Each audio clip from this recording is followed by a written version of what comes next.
Dawson. And I would like to also welcome one of our trustees in the back, Lisa Eiler. Lisa is a member of the school's Challenge Success team, and we'll speak about that in a minute.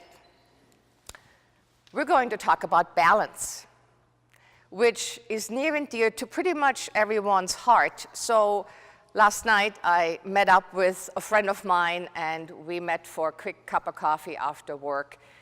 And I sat down. No sooner had I landed in my chair, and she says, "I need balance." And I thought, yeah, don't we all? And you know, if it is just one term, that was and is our term for this year, but I want to really broaden that because it is a term, a word that's being bandied about all the time. And it means very different things for different people. First of all, what I have learned over the years and in my work with Stanford, because the school I came from was also a Challenge Success school, although a high school, so it's a very different ballgame, and we're better off, and I'll tell you that in a minute. Balance is not equal. What means balance for me definitely did not mean balance for my friend Julie last night. Her perception of that was very different from mine. And that's important to keep in mind as we're being bombarded with messages of, you know, seek balance, make sure you balance things. What does that mean? It's really important to literally take a step back and say, that means for me something very different than it means from everyone here in this room. And that also goes for our kids. Nobody knows your child better than you. Nobody knows what your child needs more than you do.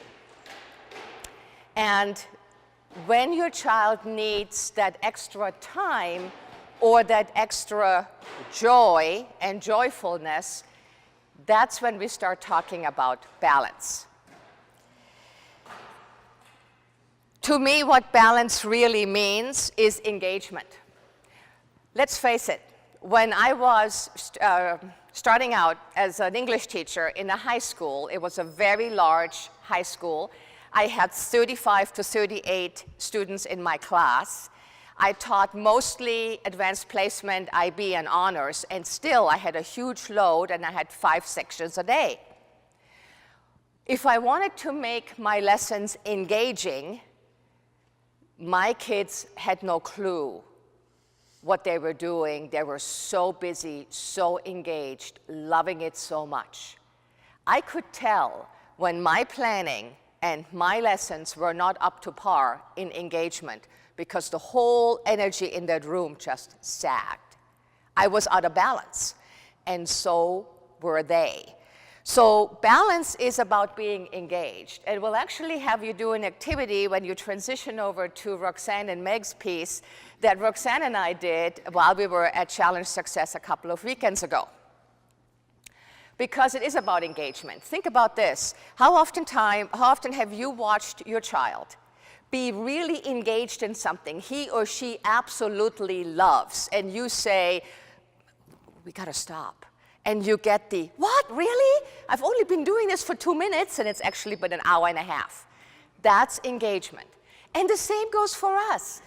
We all have things that we need to do, work-wise or at home or, you know, whatever, in any part of our lives that is on our must-do list. And it's probably not the most engaging thing in the world. And we kind of get through it, but we're adults. So we have a different mindset about this. For kids, it's incredibly important that their activities are engaging and varied. Again, balance is not about equal.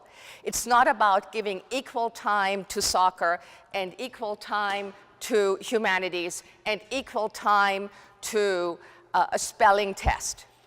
It's about making these pieces engaging, and it's about knowing what gives your child joy. And sometimes that means being out of balance, and that's okay. So we have moments when we say, you know what, you need to do this, And then, what is it you really want to do? Oh, I want to spend an hour drawing. Great, go for it. Even though you know in the back of your head that something else is going to get sidelined in your schedule or maybe in your plan, think of that balance piece as something that must be engaging. When we're out of balance, it manifests itself in a variety of ways. As adults, we know the signals. We know when we're out of balance with sleep. We know when we're out of balance with poor nutrition. We know when we haven't, if exercise is important to our lives. We know when we're out of balance with that. We know all that. We know the signs, and we can explain them away, or we can take them on however we want to react. We know that. We are adults. For our children, being out of balance manifests itself in different ways. And we see it, and you see it, and we see very similar things. We see short-tempered. We see crying. We might see falling asleep. We might see low energy. We might see what we call lack of engagement, just kind of sitting there and not being interested. One of the things that's so important about being a challenge success school is to have access to data. And I can tell you that I'm currently talking with Denise and her staff whether or not the survey that is a Stanford survey that was written for high school kids is actually applicable for middle school kids. And if it is, then I want us want our students to take that survey. The data that you can extrapolate and disaggregate from it is incredibly valuable. And it is not as much about how do you spend your day as it is about, do you feel that you're in a place with a culture of care? A culture of care in challenge success terms is a place where that balance exists, and where it's also acknowledged when we're out of balance, and that's okay as long as we right that ship at some point.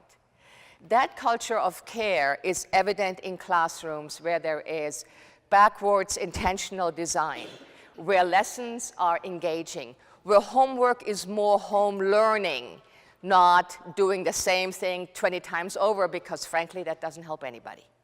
Okay? So we'll get back to you on that. We'll find out about that with the survey, if that is something that can be either adjusted or is applicable to our middle school students. So why is it that we're better off than a high school? High schools that join, or are accepted, I should say, into the Challenge Success program typically go there in a crisis mode. So that was certainly the case for me 8 years ago or 9 years ago. I arrived with a suitcase full of problems. And I was looking for fixes. And I got an education. The first thing Denise said to me was, there's no such thing as a quick fix. You have to change a culture. And it only can be changed if the culture is willing to change. You have to look at things very differently. You have to get your teachers to look at things very differently if you want the stress level of your students at a super high-performing independent high school to change. We come at it differently. We are not the only preschool through 8th grade Challenge Success School. There were quite a few of us there this fall, which is great to see. But we come with a different mindset. Our mindset is, let us learn, let us bring back the learning, and let us equip our students now, from early on through middle school, in how we practice that balance and how we teach them to recognize in themselves when they're off balance and what that means. We talk a lot at Dawson about students being self-advocates, and that is exactly what we want them to be. We want them to be the student that in first grade goes up to you and says, you know, Mom or Dad, I feel like I'm doing too much of that, or boy, I don't like this anymore. That's their way of saying, we're kind of off balance here a little bit, right? And as a preschool through 8th grade institution, we have a phenomenal opportunity to bring all that learning back for everybody. The reason why there is a large team is because Challenge Success is about everybody. It is about you as much as it is about your children, our teachers, the entire school, our board of trustees and their amazing support of it. It's about everybody. It is a school community-wide lens through which we see the world today and how we can help our kids be a little bit more balanced with their screen time, with their alone time, with their friend time, with their school time, with their extracurricular times, all of those things. As the years go by, because we're in it for the long haul, this is not a quick fix deal, as the years go by, you will get some wonderful tools. One of them is the 24-hour worksheet that once I'll get that to you, you will actually sit down at home and look at that. And that incidentally includes a big chunk of time for sleep. And that makes you think, how many extracurriculars are too many? How many after-school enrichments are too many? Are we in balance? Those make for wonderful family conversations. And it's so exciting to be at the beginning of that journey with our age group, as opposed to be in a crisis mode. And share. The last time I was completely, totally engaged in something was in the design of an evaluation tool for teachers.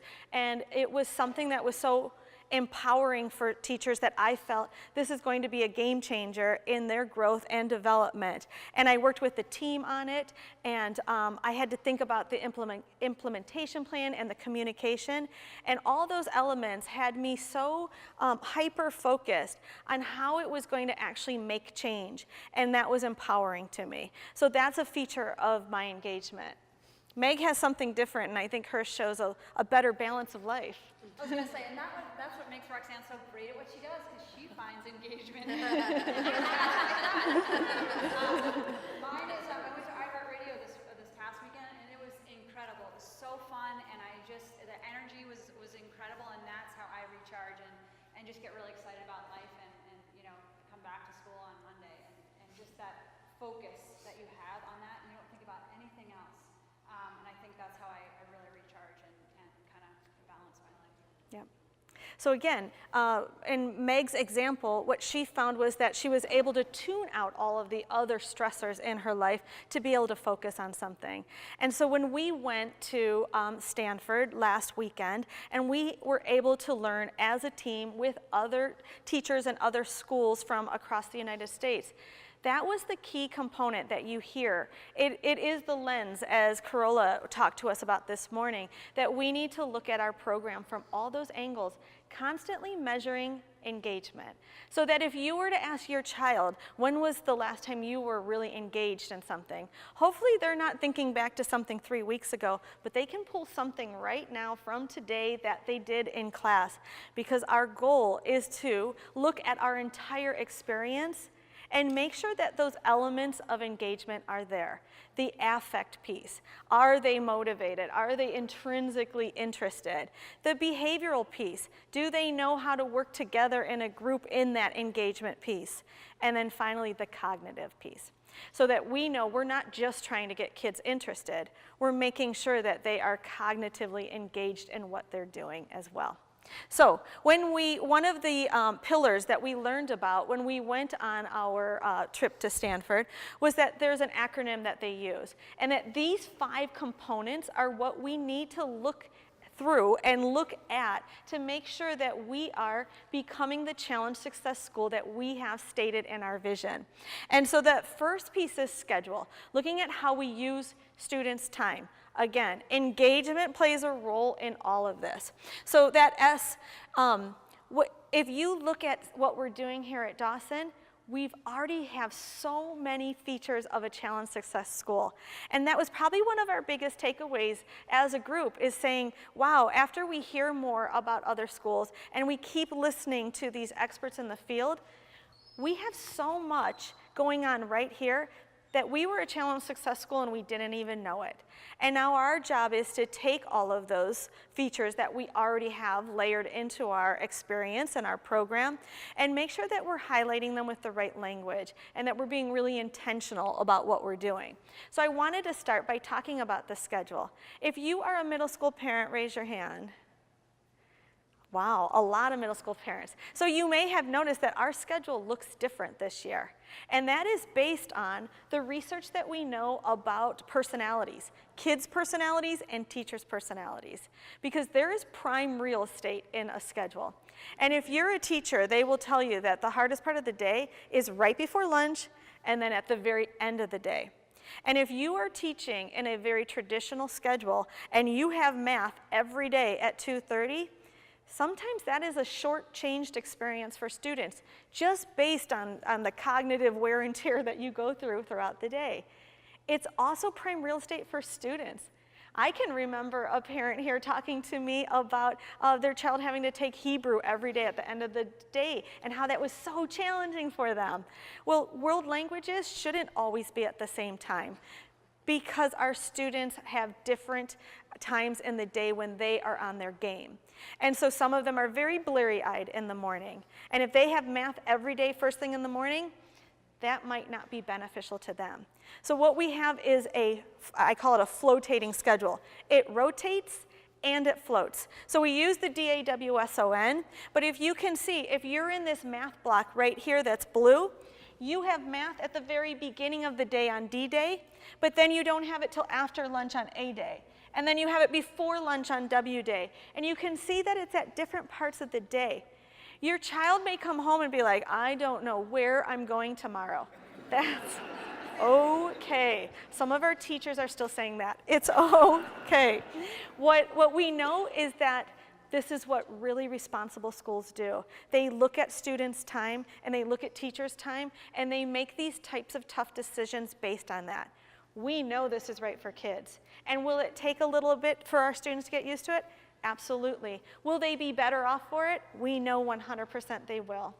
What they're doing in this schedule is that they are getting to learn the executive functioning skills that will be so important to them when they move on from Dawson.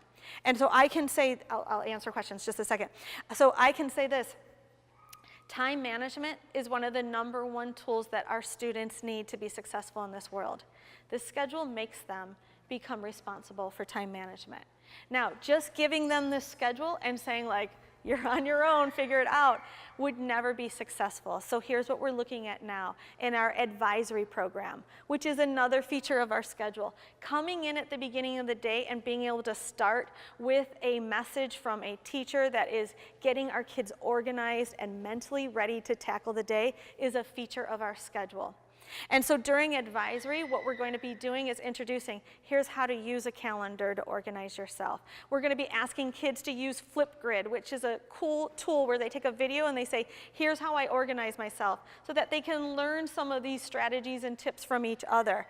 But we're going to make that whole focus on how to stay organized in a flotating schedule, a focus of our advisory, so that we're giving them these tools of what really successful people need.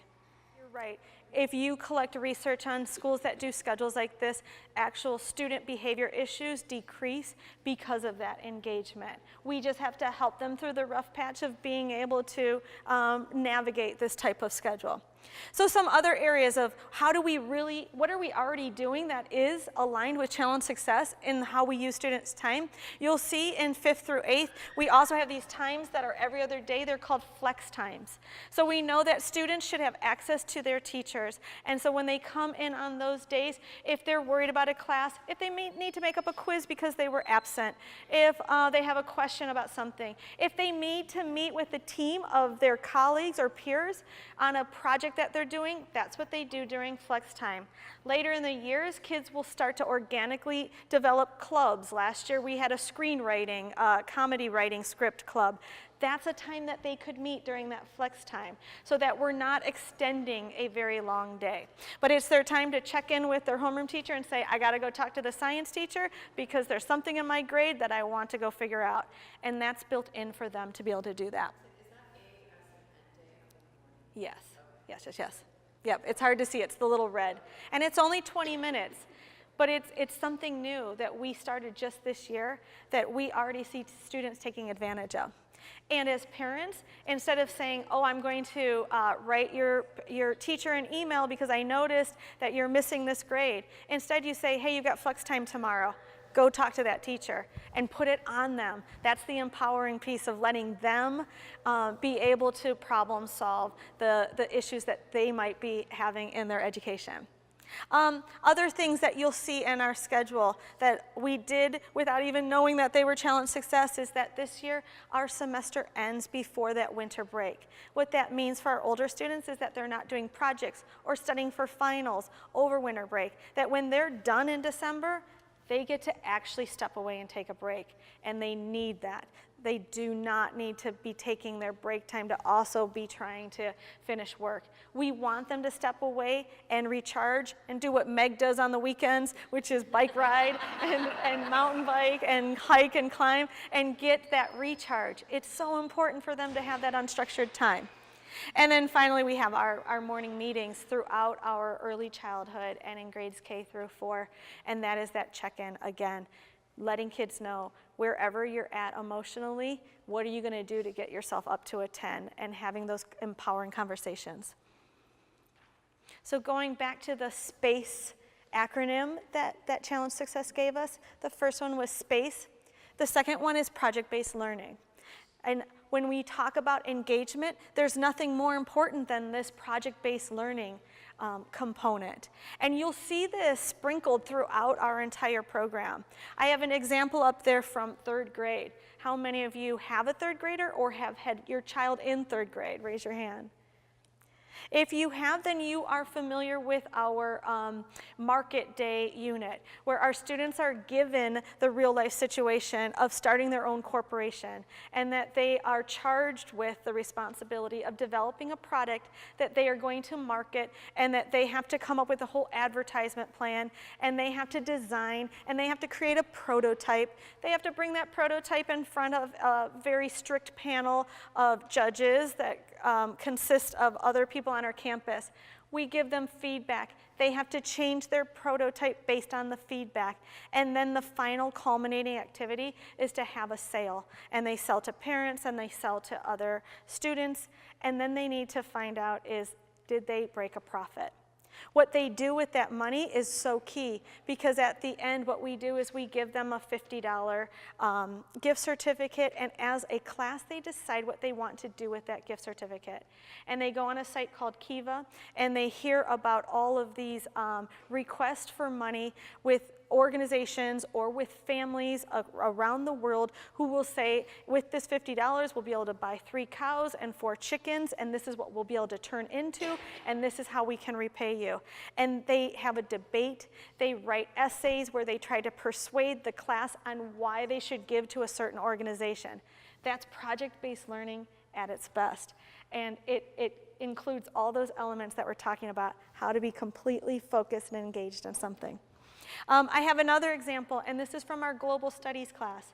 So all of our students in 5th grade through 8th grade, in 6th grade through 8th grade, take global studies this year. It's one class in a 6-day cycle, and they're developing their global lens by hearing about all of the problems that are worldwide problems, whether it's drought or hunger or pollution, and they have to become an advocate for one. So if you look at this performance task, and this is something that we use here at Dawson to engage our students in how they're learning the content that we provide for them.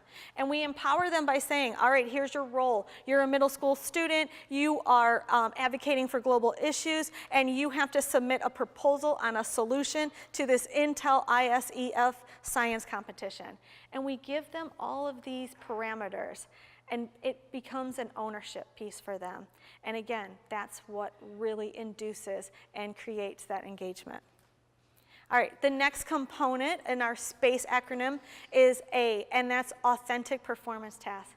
Again, hearing from other schools and other teachers, this was an area that we said, wow, we are ahead of the curve in this area, because instead of always using the traditional assessment of here's an exam or write a report, we're pushing our kids to engage in these authentic performance tasks.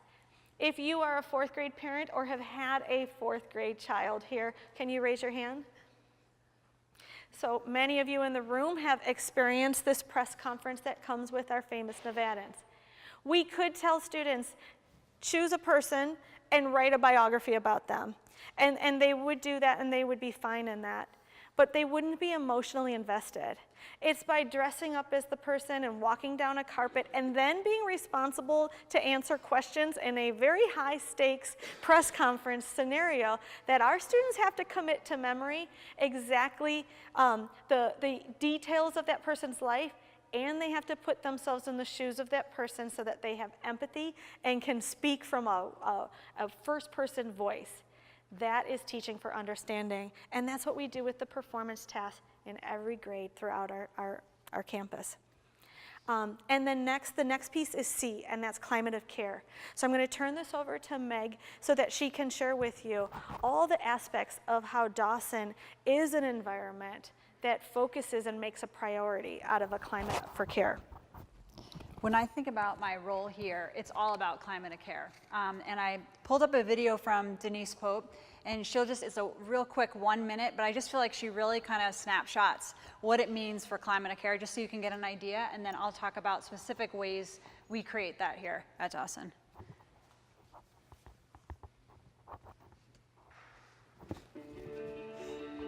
When you talk, move that way more. Okay. The best climate for learning is really a climate of care. And what we mean by that is where everyone feels like they belong, where there are adults who have their backs, where they want to be there, they want to get along, they feel like they have friends, they're part of a bigger unit. We work with schools to do this in lots of different ways. You can specifically teach social and emotional skills. You can have advisory where teachers are with a small group of kids that they know deeply, and it's kind of hard to fall through the cracks when you're in an advisory every week with a teacher. Or you can have some practices like mindfulness and yoga to help lead to a more calm and caring environment where you're focusing on what really matters and you're centering and you're getting past that anxiety and performance pressure of school.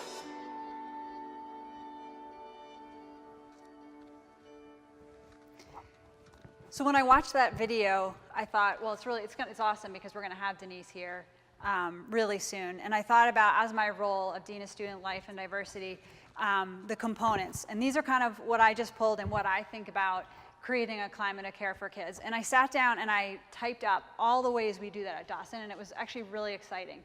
And you know, I'm usually not a person that brings up notes with me, but I just wanted to highlight all the different things we do here because a lot of these things you might not even know.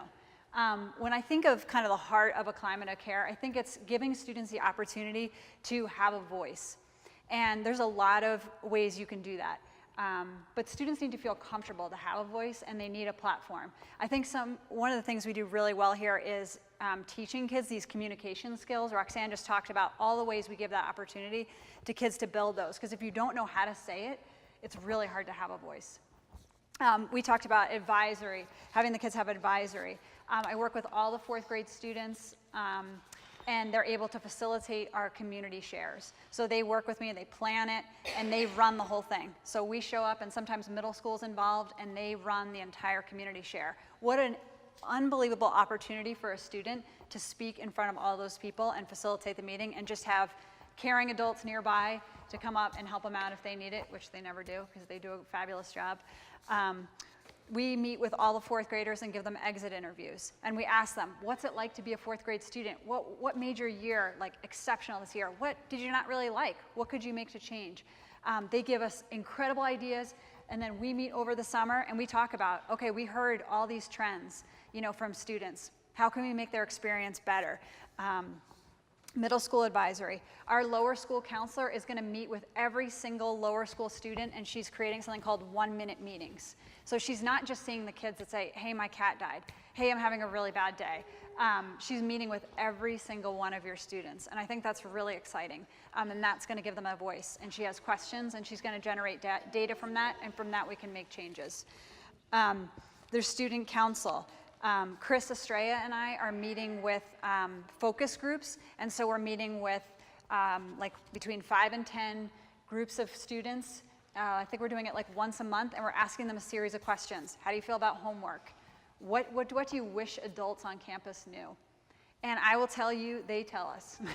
They have that student voice, and it's awesome. And we've made changes from that. You know, the students lead their parent-teacher conferences, and then, you know, even in their art classes, they get to give feedback about and critiquing artwork. These are all just a couple examples, and I just sat down, I was like, wow, there's so many opportunity for student voice. And that's creating a place that when they walk on campus, they're excited because they feel like they have ownership and they're engaged. You know, one thing you don't all see is the hiring process. Who we bring on campus, who are your kids around? Our hiring process is grueling. I don't know how else to say it. So we're looking for all-star teachers. We're also looking for people that love to be around kids, that care about kids, that value student voice and student engagement. And they get support. They get a 1.5 years of support. So when a teacher is new here, they get that 1.5 years support of meeting monthly with a group of people that we go over social emotional learning and curriculum, and they feel supported. And it just goes back to caring for our teachers because they care for your kids. And how do we care for our new teachers? We train them, we give them support, we give them mentorship. And that is all about who we are as a community. It's creating that climate of care. Students have the opportunity to make changes all the time. They are able to, they have all these focus groups, they have these times that they can check in with adults, advisory, they have that small group setting.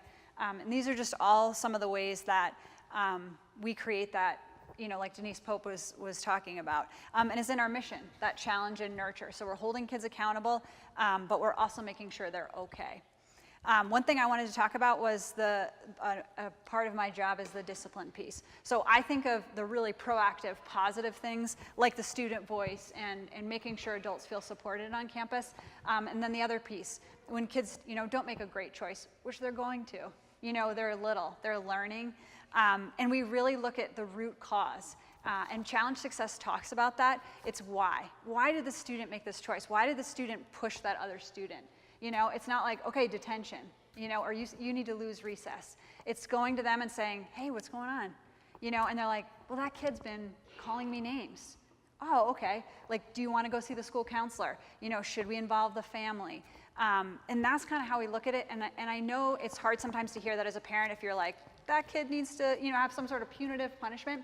But if you turn around and say, like, if that was my student and our family's going through something, hey, my student's a new student, they're having a hard time connecting.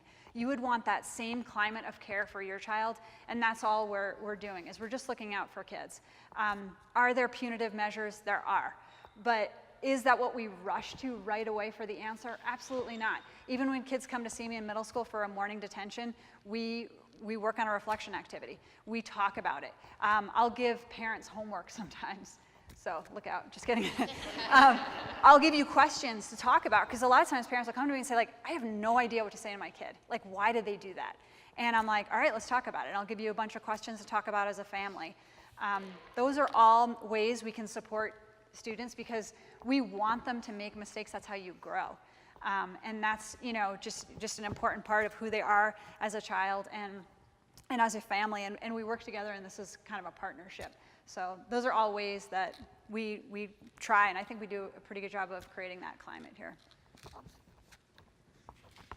And so our final acronym, our final piece of this acronym is E for education. And again, what we already have in place is powerful. Right here, having everybody, such a large turnout to a parent university, being able to bring in national speakers. We're doing things that other schools aren't always able or feasibly able to do. And what that is saying is that we're invested not just as a school, but as an entire community of parents and learners, that we want to navigate this parenthood piece, this thing that we have to do in the digital age that is so much more challenging than what our parents had to do, that we're committed to doing it together. Other ways that we are educating together all of the constituents, the entire community, is in our parent guidance program. So Davida and her entire group of educators here on campus give such specific care to our 8th grade families in helping them find that right fit school for them. And it begins right at the beginning of the school year of your 8th grade experience, and assigning you to somebody very specific that can help find out what would be the best fit for your child and your family, and giving you all those resources. And then finally, our Teacher Academy. This is a center of excellence for us. And again, the way that we have carved out time in the middle of the school year for students to take a brain break in February, and for teachers to come and be able to engage in professional development with all the distractors and the stressors of the everyday school life, we stop that and we all learn together as a community. That's a feature of how we do education at Dawson. It's one that I'm really proud of, and it's one that really sets us apart. So here's what we have looking forward. What we did today was highlight how challenge success is already evident on our campus. And here are some initiatives that we're excited about adding and including and moving forward with. So Meg is working on a code of conduct for students. She's working with teachers and students on developing this code. We're also looking at how to incorporate more extracurricular social events for our students, because what we see is that when they go home, they're in different clubs and different sports, but how do they enjoy each other outside of the school day? Whether it's an ice skating party, or whether it's everybody going to the movies together, or we do a movie out on the field, we want to provide opportunities for our kids to just enjoy each other socially and have those opportunities. Maybe some dances in middle school. And again, this is where student voice comes in. We want to hear from them so that they develop that community both within our day and outside of our day. And the last one is something that we're really excited about, and that's shadow days. And that's where multiple adults on this campus will be able to choose a student and just shadow them the entire day and really see what it feels like. See what that flotating schedule feels like in real life. See what the passing periods feel like. Are they too short? Are they too, are we asking kids to do things that might be a little unrealistic? Finding out how the homework load feels. Finding out what the level of engagement feels like, and being able to put ourselves in their shoes so that when we make decisions, they are truly student focused. No matter what school website you go on to, they always say, and we are student focused decisions. Well, unless you've put yourself in the shoes of a student and know what it feels like to them, then you're not student focused. And we want to make sure that we are making decisions based on what their day looks like and feels like. So with that, I want to share with you our vision for challenge success. And that is that in future years, Dawson will emerge as a beacon school for challenge success, where student voice is the fabric of the culture. And our goal is for the community to adopt a cohesive climate of care, where the definition of success, engagement, and life satisfaction is authentic to the individual experience. We are already so close to achieving that vision, but we want to keep that visible and keep moving forward and developing and growing and evolving as a community. So I'm excited to say that our next parent university will feature the one and only Denise Pope, who is the originator of Challenge Success. And we had the luxury of being able to hear her last weekend in Stanford. And we're also so fortunate that we have a parent association that's able to subsidize this type of speaker to come to our school. And so she will be here in person to talk to us about Challenge Success and keeping balance in this digital age as we parent. And so I encourage everybody to please come and join us 8:30, November 7th. I think it's a Tuesday, not a Wednesday. We normally meet on a Wednesday, so just keep that in note. All right, thank you everybody for coming today. We really enjoyed speaking with you and look forward to learning together in the future.